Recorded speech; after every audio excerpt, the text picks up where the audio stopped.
Nongeye kugusuhuza aho dukurikiye muri uyu mwanya aho tugeze kuri video navuga ko ibanziriza ya nyuma kuri zino series cyangwa zino video turi gukora muri iyi minsi zivuga kuri Pi Network. Bitavuze ko tugiye kurekera kuvuga kuri Pi Network, ahubwo ino serie twakoraga ngira ngo abo twayitangiranye barabizi, yari igizwe n'amavideo atari make ariko nanone atari menshi.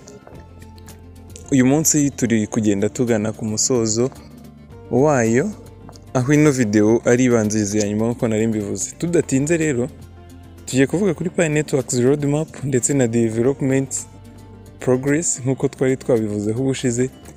Bivuze ko ari roadmap ni nka umurongo ngenderwaho w'ibintu Pi Network yari ifite gukora, tukanareba development progress, ese ibyo bintu bigeze. Nibyo tugiye kureberaho muri ino video rero. Ntucikwe niba utarakora subscribe, ni byiza ko wayikora. Tukibutsa ko turi kumwe na Liquid Telecom igufasha kubona internet nziza iwawe cyangwa se aho ukorera, uyikeneye ku biciro bigiye bitandukanye ndetse ku muvuduko wo hejuru. Watwandikira kuri WhatsApp, nimero iri muri description, tukagufasha kuba wayibona. Tudatinze reka tutangire n'ubundi twibaza kubera iki roadmap aba ari ingenzi, cyangwa se wenda development progress yo si ngombwa cyane ariko roadmap yo dufite kuyimenyaho.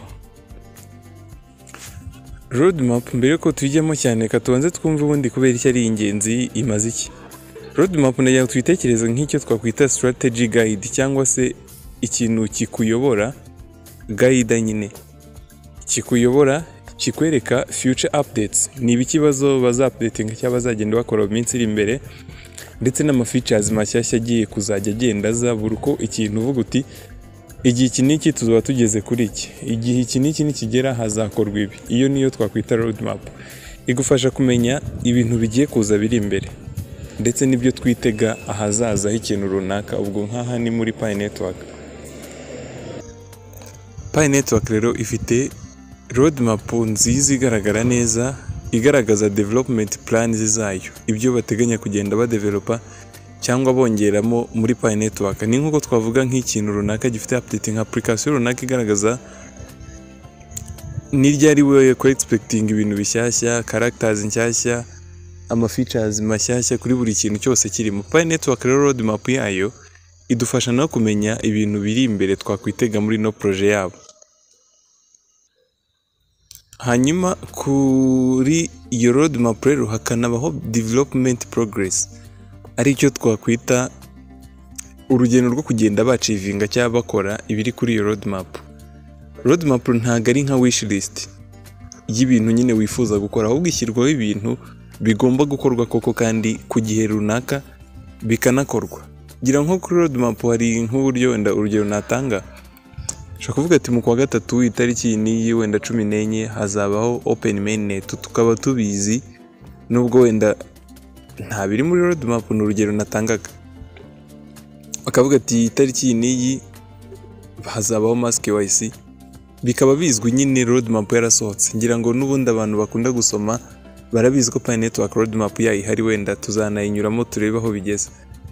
Pi Network rero igenda ikora kuri iyo development goals, intego z'ibyo bihaye kudevelopa bagenda babikoraho, ngira ngo mujya mubibona. Ndetse iyo progress yayo tugenda tubona ko ibintu byinshi byayo bigenda byacivingwa cyangwa se bishyirwa mu bikorwa. Iyi roadmap rero kandi kubigendanye na upcoming features cyangwa se ibyo bateganya kongeramo, ibifitemo ibintu nyine twakwita nka upcoming features, n'utundi bagenda bongeramo duteganywa. Ni nko kumenya ngo application ukunda cyangwa se nk'uko Pi Network izaba ifite utuntu dushyashya, ama challenges, ukamenya uburyo uzagenda ubyitwaramo.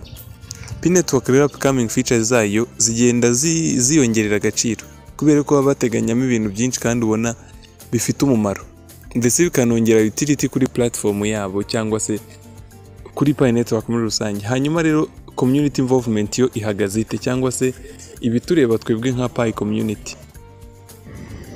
Pi Network ngira mubona ko ibintu byinshi byayo biba bigenda byincludingamo cyangwa bashyiramo icyo twakwita nka community involvement kuba n'aba Pi Networks community bagira uruhare muri ibyo ngibyo rero bikana influencinga cyangwa bikazamura kuba ifite icyerekezo gihamye. Reka tube dusoreje hano rero video twavugaga kuri Pi Networks, roadmap ndetse na future development, tube tubisoreje aha tubibutsa ko twabonye ko muri development plans ibigiye ifitemo ibintu byinshi, ngira ngo byose twabinyuzemo. Dusoreza aha ngaha rero turagushimiye wowe twabanye ndetse twakomeje kubana muri zino video. Reka tuhurire nanone mu yindi video ari nayo ya nyuma.